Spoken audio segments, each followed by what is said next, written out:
on the web, and in your hands. This is MDiTV. The number of children considered to be obese has skyrocketed. 6 times as many kids fall into that category today than did in the 70s. The problem is so severe, a federal task force has come out with a report making new recommendations. Doctors are advised to screen kids and refer those who are obese to a specialized program. The federal task force points out obesity in children has been linked to the early development of diabetes and high blood pressure. The latest numbers show 12 to 18% of 2 to 19-year-olds would be considered obese. First of all, kids are more sedentary, and they're playing video games, watching more TV. They're not getting out. It's not as safe to go run the neighborhood as it used to be. A lot more fast foods and eating out. Families on the go, and so eating more processed foods. So those would be the biggest factors. When it comes to identifying which kids are obese, the new report from the Preventive Services Task Force relies on the BMI, or body mass index, which pediatricians can calculate on routine visits. It's very clinical. When they go in to see their pediatrician, they get their weight and their height, and then their BMI is taken. And that BMI is the number that tells how much they weigh for how tall they are.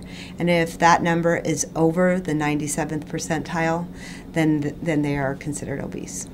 Once a child is identified as obese, the task force recommends doctors refer the child to a comprehensive program, which includes advice about diet, regular exercise, and behavioral counseling. The recommendations are based on more than a dozen studies which followed more than 1,200 children. Moderate to high-intensity intervention programs were looked at. Those with more than 25 hours of contact with the child and family over a 6-month period resulted in a decrease in the child's body mass index 12 months later.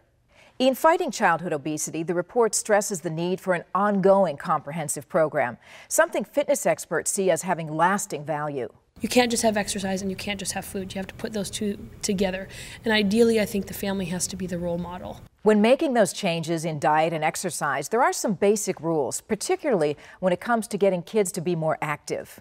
The new kind of recommendation is 60 minutes to play 60 minutes every day. And when we say 60 minutes of movement, we mean movement. That doesn't mean you have to be on the treadmill for 60 minutes, but walking, playing outside, playing basketball, raking leaves, doing yard work, going for a family hike or walk. So moving for 60 minutes. Again, doesn't have to be elliptical for 60 minutes, but it means to be moving that body for 60 minutes. If you look at your child and wonder if he or she might be overweight or obese, there is a website which easily helps you calculate body mass index.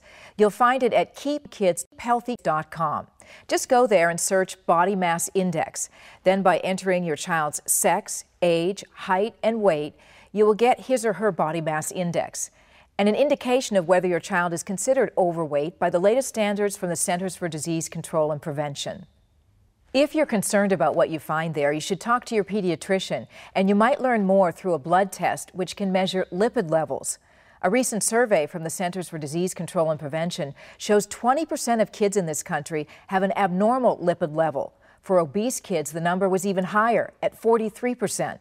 It's important to know because abnormal lipid levels are a risk factor for heart disease. The CDC wants doctors to test lipid levels in kids who are identified as obese. And one final note about the latest research relating to childhood obesity. The CDC has just come out with a report on a simple way to reduce calories kids are getting in school. The New York City Department of Education changed its milk policy and was able to reduce calories by 6,000 a year and fat by 600 grams for each student. How did they do it? At lunch, whole milk was replaced with low-fat and fat-free milk. The CDC concludes changing school milk policy is a viable way to reduce calories and fat without decreasing the intake of other important vitamins and minerals in milk.